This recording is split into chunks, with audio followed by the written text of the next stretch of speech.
glad the audio's not on because I just let off the F-bomb. I'm not one of the white folks. Hey, you, get out of bed! Someone's under my influence, obviously. Do it. Well, I haven't been, but I am not broken.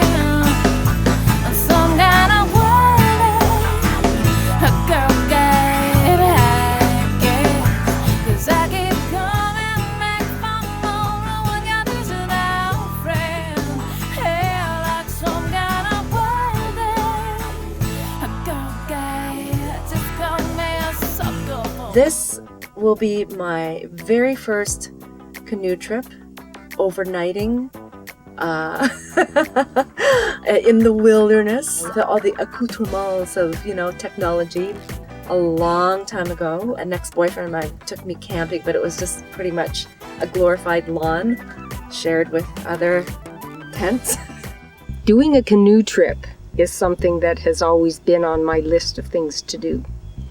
And nobody in the world that I'm associated with would ever dream of roughing it to this degree. Everybody that I know are Hilton travelers and fly in and maybe take the canoe out for an hour, as long as you don't get too wet and dirty, but you can always go back to the Hilton and shower and then head to the bar or the restaurants afterwards. The most challenging part of the trip is going to be probably understanding I'm not as strong as I used to be when I was ready to pick up a canoe by myself and carry the largest of the sacks and, trundle down the trail with it. One of the girls earlier, who's one of the guides actually, was talking about her recent trip to Central America, and she was there for 2 years guiding and all that. And I thought, I'd love to do something like that. Why didn't I think of that when I was that age or when I was younger? I like working hard, and I like being a part of something. I'm not good at just sort of sitting there. I like to be actively involved. You learn so much, and women are far more open to sharing their hearts. I was looking forward to coming on a trip for the challenge of being physical and being in the outdoors and all those kind of natural things that you associate with going on an outdoor trip like that. But really, I'm also really looking forward to the quiet time. I think there's a lot transforming in my life right now. My younger daughter, Tessa, she's entering high school this year, and my son is in grade 11, so they're both older. There's kind of this thing on the horizon of them being their own person, and I guess my role as a mother is shifting. The past year has been really interesting for me, where I'm really getting into things that seem to feed my soul more, like music. Financially right now, it's been a hard time. The industry's been hit really hard. I've been just trying to make ends meet from last year into now, and I've been living out of a suitcase for the last, it'll be 6 months. So part of doing this canoe trip, I just thought, how amazing would it be to just, for a while, just to leave all of that back there and just to be with nature. This is one of the best distractions that anybody in the world could have offered me, to completely go away from that whole environment, the house, the neighborhood, everything, and throw me out into the wilds where I have to become a strong person just to be able to survive and get along with everybody and make it through the week. This is exactly what I need right now. I decided that the year of turning 50 was going to be a year of big adventures for me. So this is one of several. Well, I found my life partner. Her name is Michelle, and I miss her, and it's ridiculous. I'm not anticipating personality conflicts or all the stuff you see on those reality TV shows that spark ratings. I don't know, this might be really boring. We'll just be way too happy. We might have to make up some drama.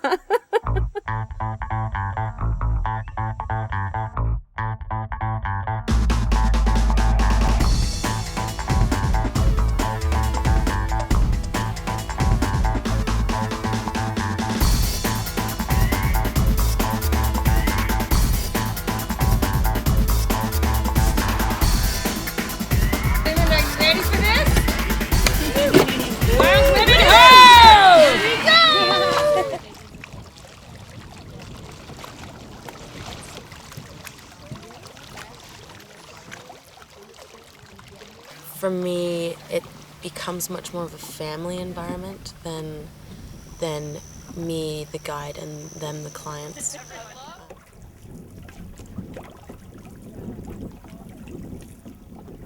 This group, there are women who haven't ever done a canoe trip, and it's huge for them. I mean, it's really foreign for them to be out here, and there's been so much patience, and it's kind of neat to see some folks that know a bit more sharing their knowledge too, and then there's a real sense of accomplishment then when you do something for the first time and you're successful with it. Carrying the backpack fully loaded uphill along the cliffs with no guardrails was kind of spooky.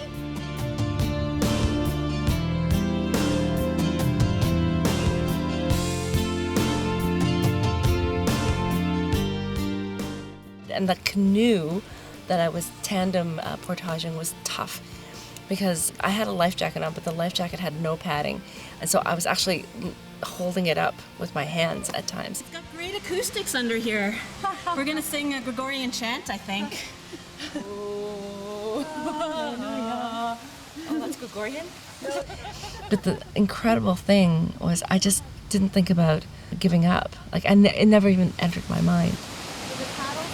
Because I felt so supported, there were people saying, "Can I help you with this?" or make suggestions. Like even paddling, I thought I don't know how to paddle, but people were just so gentle and very supportive about telling me how to do it. And I just watched other people. And one canoe was really great. They noticed I was falling behind, and so they would fall behind a little bit. And I thought, oh, I don't know if they did that on purpose, but it made me feel better. Fire up for the engines. Let's do it. So what is my unique place in the group? Oh, they've got good speed. Oh, yeah. Go.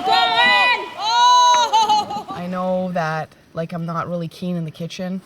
I'm strong and I can paddle, so I'll be carrying a lot of things. The canoes and portaging and helping people out. That's one way to do it. Get stuck in the rock.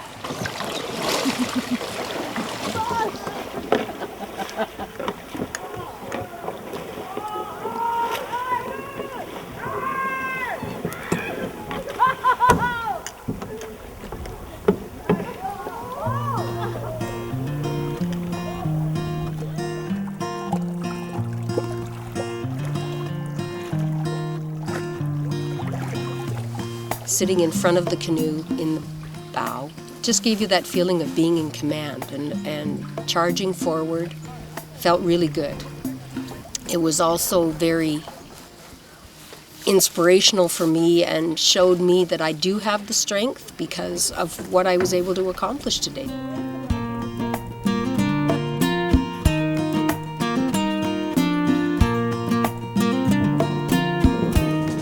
When I was growing up, I was always last. My dad would always be saying, "Hurry up, you're always so slow." So not being able to keep up to pace has always been a bit of a trigger, but it wasn't like that at all today. I'm gonna be sore. That's where the campsite is. But if you guys, we don't necessarily have to stay here. We can go up and take a look. Okay. That was worth it. I like it. That was worth the drive out to Acton. Yeah. When we arrived at the campsite, everyone just did their thing. But there was no okay, Sean, you're going to do dishes, and then you're going to, do the food, and you're going to put up the tents. And when I say, I found myself, it's I knew where I fit. I didn't have to think about, what's my role here. It's not you're the weakest link in the team. Oh, crap.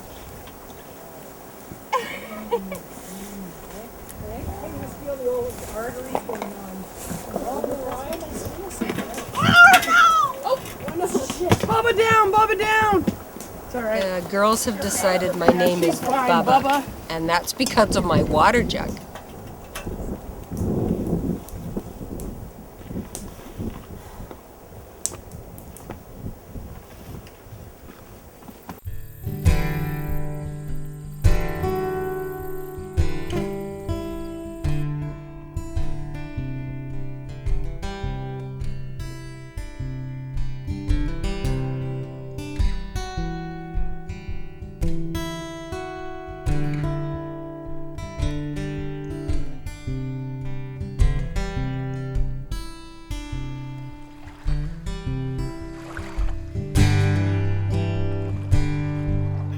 Well, I was playing Scrabble, and I guess I was lying awkwardly. I was lying on my stomach, sort of going up on a rock, and I'd moved my legs behind me, and I felt something, but I thought, oh, it's nothing. And then I made the mistake of, like, even arching my back more, and then I felt kind of like a twinge. I could feel myself tensing up because I was scared, because I'd never hurt my back before.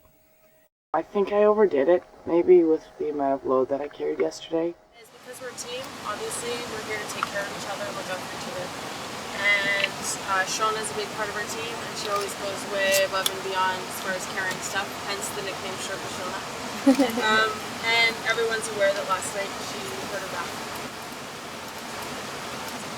And we need everyone to step up a little bit more. And it doesn't mean you have to carry more on each journey, but we may have to do more than 2 portages, which is fine. It's 500 meters. I want to help, but I'm gonna carry the little stuff. I'm good. We're feeling great. It's rocks. I was about to say the F word, like effing rocks, but I won't. One foot in front of the other. The challenge was almost like a psychological one. I did start to get a bit of a headache in the morning, and then I thought, oh, I should probably just take it easy. And when we get to that hard portage, I won't volunteer to do the canoe. And then I walked back for the second round after I took my pack, and it was only canoes left. So I was like, okay, I'll do this. And actually, I didn't decide that there. Betsy and I were walking along together on the way, and we both kind of said, let's do this together.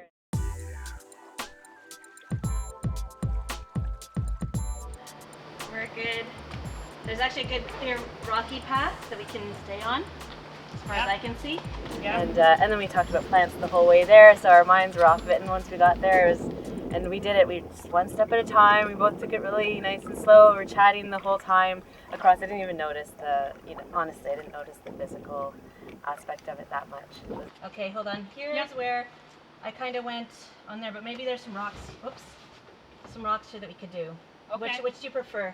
Let's try the rock route if you feel that's better. Okay. I'm okay with that.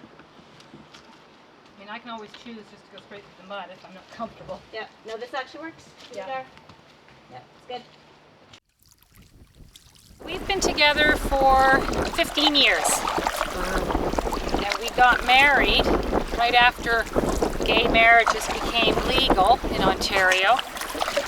So we've been married for, I guess, 6 years or so. She loves to travel, but for her, traveling is 4-star hotels, beautiful restaurants, great wines, excellent seafood, that kind of thing. So that's some type of traveling that we do together. But this type of stuff, no, this is not her thing. But she totally gets it that I like this kind of thing. So has always been very supportive and was very excited for me that I was going to be going on this this trip. We're going to be open to you guys where we could camp for the evening. Keeping in mind that this will be our rest day, so it's going to be great. We can relax tomorrow. And the elephant that we were planning, or people that have energy tomorrow, this is it here. So we're right in the elephant zone. Okay. When we got here, we discovered that the campsites that were marked on the map were not quite what we were expecting. The ones where you get down on your ass and you sort of scooch down. There's a campsite on that island. So we had to do a little bit of decision making. We visited a couple of them. The site over there, as much as it didn't have camp tenting areas within the like inside the forest, like what we're accustomed to, that opened area that had the fire pit, the teepee thing, and so forth, there was enough room there, I think, to place our tents. Just side by side? Yeah, they'd be closer together, perhaps. That's true. But we'd still have enough room for the fire pit, and there's all that beautiful smooth rock that we could sit on for the sunset. As a group, we decided, let's go back, let's revisit that campsite, which initially had almost like failed the grade. I'm fine to go back there. I hadn't thought of putting the tents closer, but yeah. We're not having beans tonight. The worst is over. I let one fly last night that woke me up. And it was my own. And by the time we came back to it, everyone was looking at it with a different perspective, and they saw the opportunities. Well, hang on a minute. There's a place for a tent, and there's a spot for a tent, and look how much room we have for the canoes. And there's beautiful rock and a great sunset, and there's plenty of room for everybody.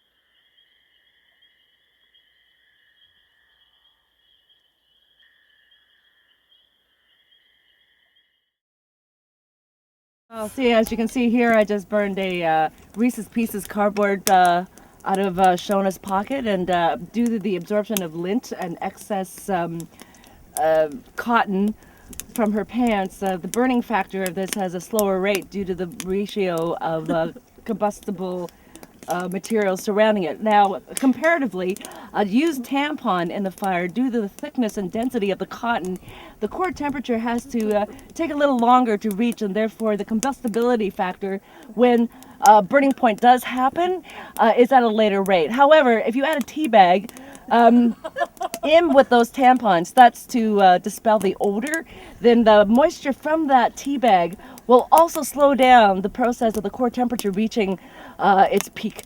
So I know nothing, but this I also don't know, but I've said it, so you will know this forever now.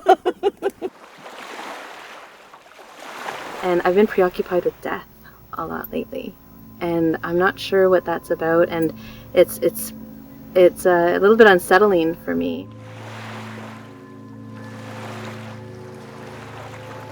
There's a fear that I'm not living right, and the things that I'm doing in my life are not what I want to be doing. The swim wasn't so much physically challenging, but it was emotionally challenging. Well, it's not even that I had the conscious thought of do I have the energy to swim back or the energy to keep going. Just this idea that if I had to stop, I can't touch the bottom, there isn't someone right there, I didn't bring a life jacket, and I went through all these different, immediate thoughts, and then I thought, just calm down, relax, just keep swimming. And then I floated on my back for a little while, still kind of fluttering in the same direction that I wanted to go in originally. And then I swam again, and I just breathed. I listened to my breath, actually, and I made that a bit of a rhythm. We're out here in the outdoors, and you think, okay, we're camping, and there's certain physical risks and everything, but this reality that people die out here. And I could. Yeah, you do. You start to think a little bit more about your own responsibilities. Well, it's humbling. And responsibilities that you have towards everybody else as well. That's the thing. I know, I was just thinking it would wreck everyone's day if I died. So, we're getting our stoves ready for cooking our lunch today. We're having falafels. So I've just finished fueling this stove up, build up the pressure in the fuel delivery system. Then we take our thumb and we place it carefully on the hole, and we begin to pump. And you can pump long, slow strokes, or sometimes you can pump fast, vigorous. It's all about, getting the feel of it, feeling the rhythm of the stove. At some point you'll start to feel a little bit of action going on. You know that you're getting close. You don't want to overdo it. Wow. Can I do that after you? Okay, yeah, I can feel it now. Okay. Take your thumb off and carefully close it, because this puppy is ready to go. It's not guilt that I should be doing something, it's just that I don't like not doing anything. Cold water? I don't know what it is. Maybe I just don't want to be alone with myself. Yeah. It's actually... You have to learn to love yourself.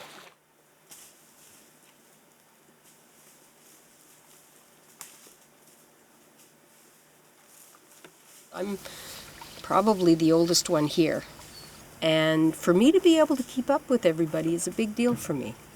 And I have to do it on my own, and that's a lot of what I'm going to be facing in the near future, is having to do a lot of things on my own and for myself, and putting myself first. And that's what this whole trip is about, because I'm doing this for me. Nobody else wanted to come. Nobody else wanted to be here but me.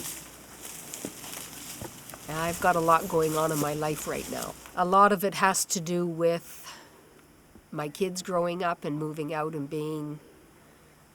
I'm not that mom anymore who cooks and cleans and has kids to take care of. And my husband does a lot of traveling, and I'm alone on my own. With that, our marriage has really gone south. Right now, I'm facing a lot of challenges because I'm trying to cope with the whole concept of possibly a divorce, 39 years of marriage, and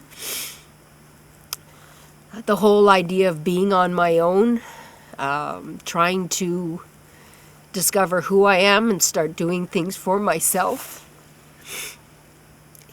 Because I've always been able to hide behind the facade of being a caregiver. And I always found my happiness when everybody else around me was happy. I was happy. And now I have to find out what makes Barb happy. And that has been, or will be, my biggest challenge. And how am I going to see this freedom, this new freedom, as being a good thing and not just loneliness? I came, I canoed, I climbed, I conquered. Yeah, we made it! Hardcore! Oh, look at that fancy octopus!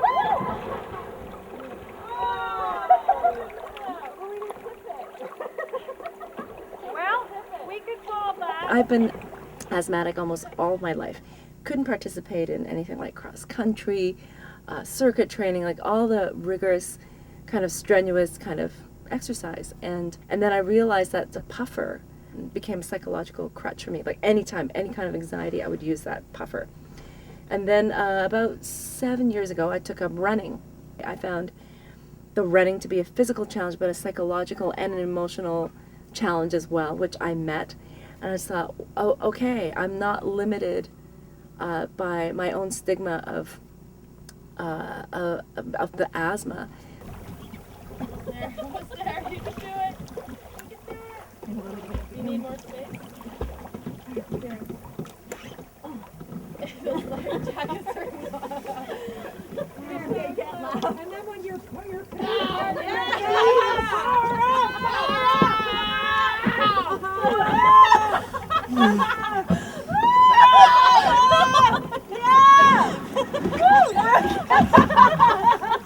I feel like I just delivered a child. We're on a covert mission. Yeah. It's on the north side of the island. Yes. It's Katie's birthday, and since we can't go out and buy her something, we thought we would compose a song for her. Yeah. We were thinking at first a limerick, maybe, but then we figured we had the ukulele and we could put it to music. Right, so we thought we'd come up with a song dedicated to So her. we've been floating for 2 hours in the middle of the lake so we wouldn't be in earshot of her to compose a song. And so now we're going to put it on paper. Yeah, we have one chorus, 3 verses. Yeah. All. Took us 2 hours to do it, but it's going to be rock. It's like Grammy award winning. I'd say. Yeah. Yeah, we need a name. Okay. Well, we could be the Treading Waters. Instead of Muddy Waters. That's a good one. Instead That's a of very Treading good one. Waters. Because we were out there treading water while we were That was our writing the song. That's a good. The treading waters. 4 years ago, I had thyroid cancer. I didn't get my voice back for 3 months. So as an actor without a voice, I had to really think about what I was going to do with my life. If I had lost my voice, what would I be doing? This is all I know. This is my passion.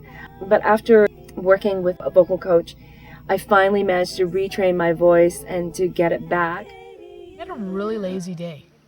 Today, the most strenuous thing I did was open cans for dinner. Last couple dishes, that's it. Don't try this at home. I'm a trained professional. 2, 4. Like I wouldn't, again, try to overextend myself, and I wouldn't load a pack on my front of my back, but I can definitely walk with a pack. I could definitely assist with a canoe. I have nothing to prove. So if I need a break, I'll take a break, but I'm definitely not going to be the head swagger.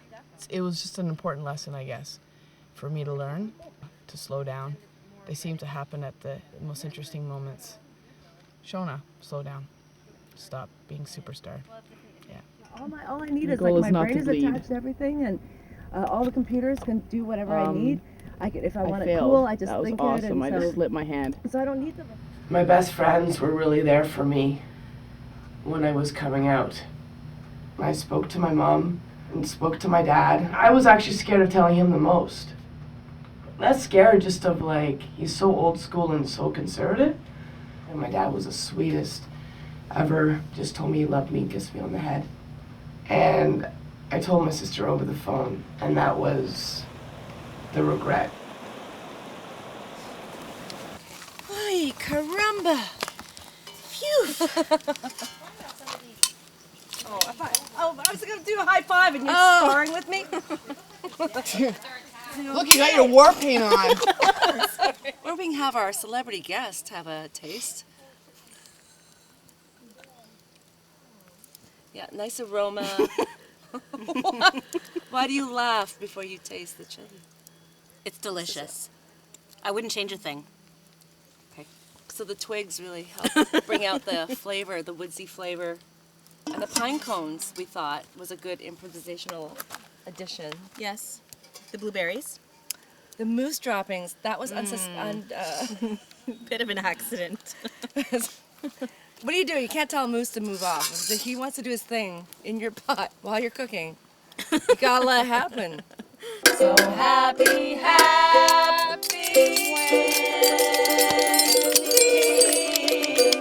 night.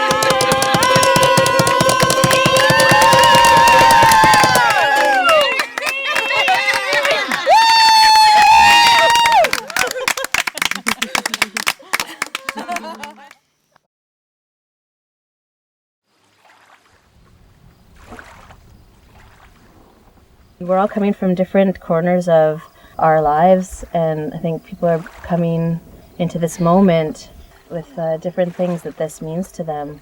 But at the heart of it, it seems like we're all looking for this moment to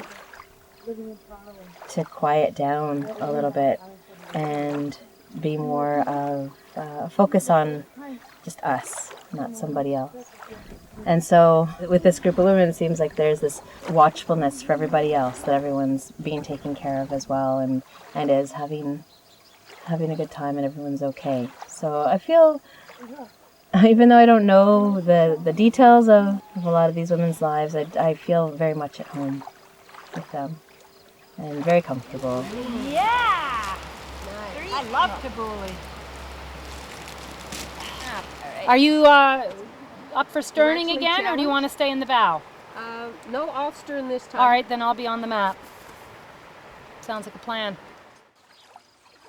The whole concept of sterning, taking control, taking charge. It wasn't about the actual physical ability to stern the canoe, but it became a reflection to me that I, at this point, had to take charge of my life. At one point, I was in the bow, and my paddling partner, she really wanted to get a handle on sterning. She was learning, okay? So here we are, and you know what? It was one of those moments where the wind was shifting and the water became a lot heavier, choppy. There was a really strong headwind and so forth. And I was paddling with all I had, with all the strength and might, and I just couldn't keep it straight. You know, I think it was mutually agreed upon that this was the moment to switch. It would be safer for us for that crossing that we were going to have to do that I would stern. It wasn't humbling or it wasn't admitting defeat. It was simply a partnership that Betsy and I had as we were doing this together. And if I couldn't do it, I knew Betsy was there to pick up. And that's one of the beauties of women going out together. I guess it's part of our mothering or just the way we are. We know that if there's a group of us together, if one person can't, somebody else will step up and do it. Okay. Onward and upward, they say.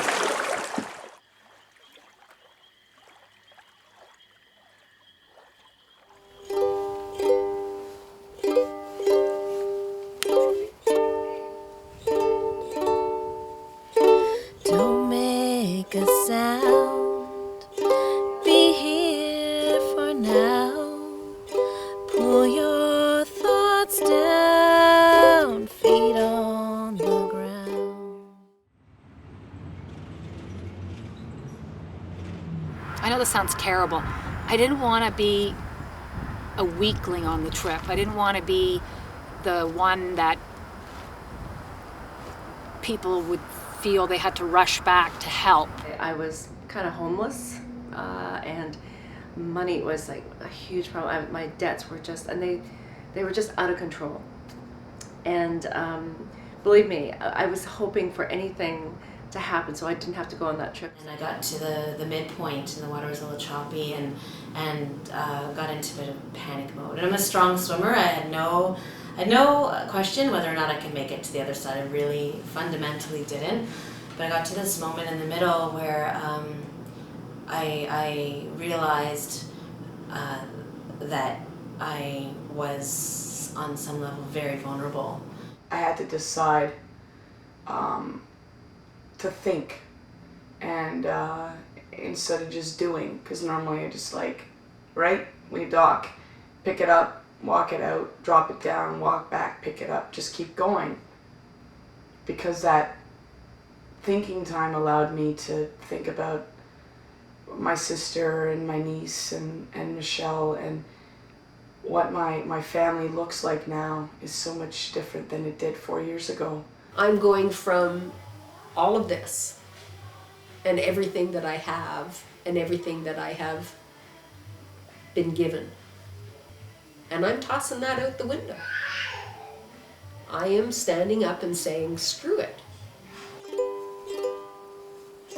Leave what might be, so you start to see. You play hide and seek with things out of reach. That pack, when they put it on my back, I kept thinking, this is so heavy. I'm not going to be able to carry this. I don't know what I'm going to do, but I had to let go and like, okay, this is just temporary. You just have to take it over, however long it is, just focus on one step at a time and just go with the flow. When I went through my cancer surgery, one of the words that helped me get through it was the word surrender. That I had no control over what was happening in here. I thought, just surrender and just what's happening in the moment. What can you do in this very, very moment? I could just succumb to right here, right now. I could, you know, nature and me interplay, however that would go, it would go. And it wasn't a suicidal thought or anything, but it was a reality. It was the truth of the moment.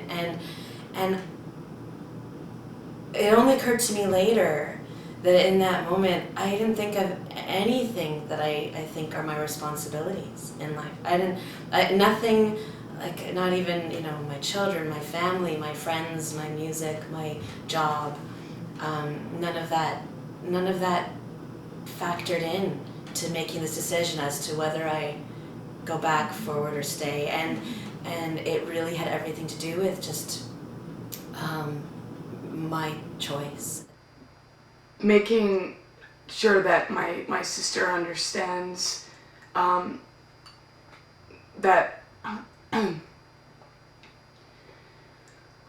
regardless of how I'm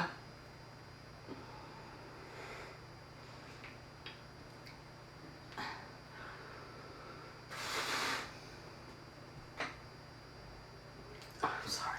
Oh, no, it's okay. It's not that my sister said, you can't see her. It was that my heart knew that even though she said she loved me, that she didn't fully accept me. You know what I mean? I just didn't want to be that person. Somebody else could be that person, perhaps, and I would be there to help them and be there to support them, but I didn't want it to be me. I don't want any of this anymore because to me, it is more important to be involved in a relationship where somebody cares than to have all the material things. To put it simply, just lean into me. You'll find peace, dear. It's soft, still, and safe here. Slow down, reach deep. Slow, you reach me. Breathe down, touch deep. Breathe, you touch me.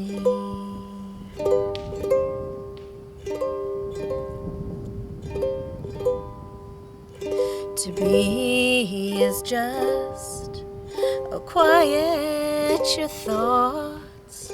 We can't bear the cost if this one is lost. To do stay undone.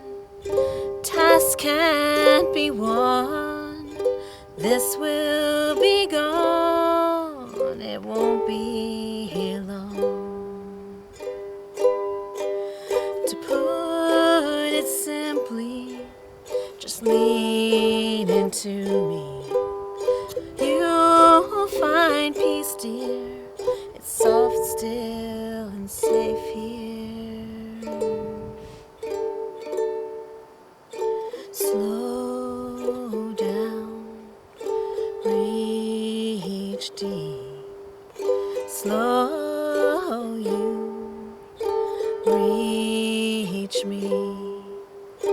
Breathe down, touch deep. Breathe, you touch me. Breathe, you touch me.